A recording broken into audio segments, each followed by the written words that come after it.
Il y a des leaders qui commandent, et il y a des leaders qui inspirent. Parmi eux, peu ont été aussi décisifs, visionnaires et controversés que Charles de Gaulle, un homme qui a défié les armées, contrarié ses alliés et redéfini le destin de la France. Mais qu'est-ce qui a fait de lui un stratège hors pair? Et pourquoi son leadership est-il encore étudié aujourd'hui?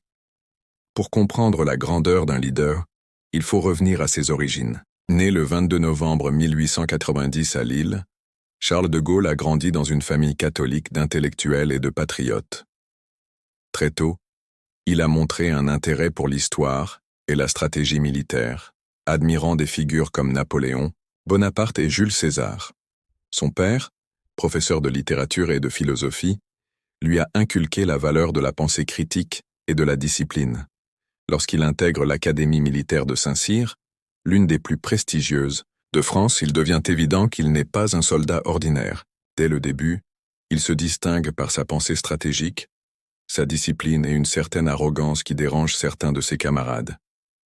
Mais de Gaulle ne voulait pas être un soldat comme les autres.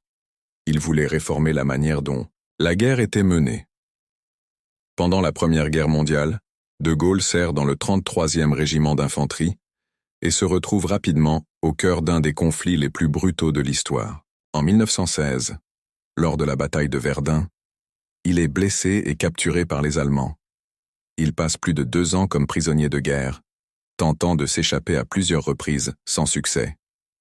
Mais au lieu de se décourager, il utilise ce temps pour étudier les tactiques militaires et réfléchir aux erreurs stratégiques de la France. C'est là qu'il commence à développer ses propres théories sur la guerre moderne. Dans les années suivantes, il publie des livres défendant l'utilisation des chars et de la guerre mécanisée, des idées ignorées par le haut commandement français, mais adoptées avec enthousiasme par les Allemands, ce qui mènera à leur redoutable Blitzkrieg pendant la Seconde Guerre mondiale. Puis vint 1940. La France était au bord de l'effondrement. La Blitzkrieg allemande balaya le pays en quelques semaines. Le gouvernement français, dirigé par le maréchal Pétain, opta pour la reddition, mais de Gaulle refusa d'accepter la défaite.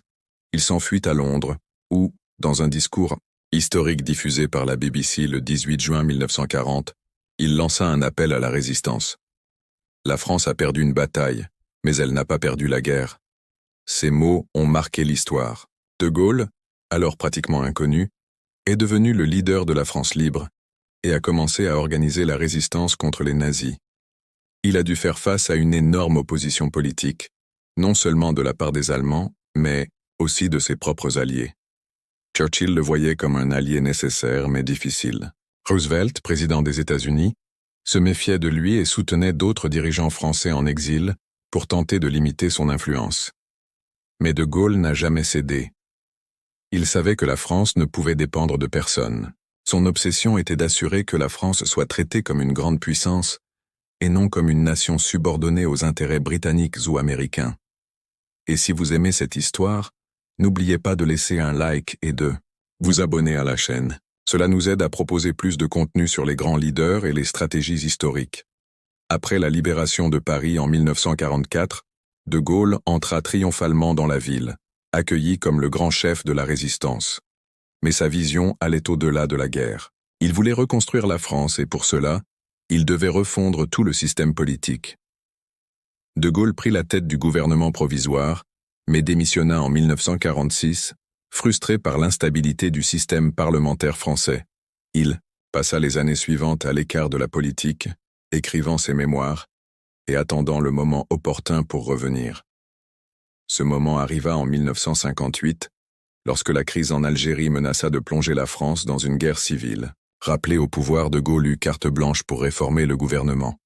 Ainsi naquit la Ve République. Un nouveau système politique qui donnait plus de pouvoir au président et garantissait une plus grande stabilité. Sous sa direction, la France se modernisa, renforça son économie et développa son propre programme nucléaire, assurant ainsi son indépendance militaire face aux États-Unis et à l'URSS. Mais tout grand leader fait face à des défis. Et pour de Gaulle, le plus grand d'entre eux survint en 1968, avec une vague de manifestations étudiantes et une grève générale qui ébranlèrent la France. Des millions de personnes descendirent dans la rue pour exiger des changements et le pays sembla au bord du chaos. Dans un mouvement inattendu, de Gaulle disparut pendant 24 heures. Alors que beaucoup pensaient qu'il avait fui, il était en réalité en train de rencontrer des chefs militaires pour assurer son soutien. Lorsqu'il revint, il dissout l'Assemblée nationale et convoqua de nouvelles élections. Le résultat? Une victoire écrasante pour son parti. Cependant, il savait que son temps au pouvoir touchait à sa fin.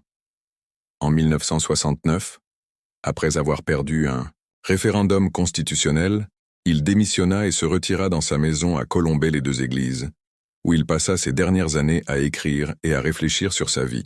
Il mourut le 9 novembre 1970, laissant un héritage incontestable. Charles de Gaulle n'était pas seulement un leader, il était un visionnaire. Son empreinte est présente dans chaque décision de la France moderne. De sa politique d'indépendance nucléaire à sa vision d'une Europe unie, son influence résonne encore aujourd'hui. Son nom est inscrit sur les aéroports, les avenues et les monuments, mais son plus grand héritage réside dans l'esprit d'indépendance de la France. De Gaulle nous a appris que le leadership ne consiste pas à plaire à tout le monde. C'est avoir une vision claire, rester ferme face aux adversités et savoir quand il est temps de partir. Et c'est peut-être pour cela que, des décennies plus tard, son nom résonne encore comme l'un des plus grands de l'histoire. Si vous avez aimé cette vidéo et que vous voulez plus de contenu sur les grands leaders et les stratégies historiques, abonnez-vous à la chaîne et activez la cloche pour ne rien manquer. À bientôt.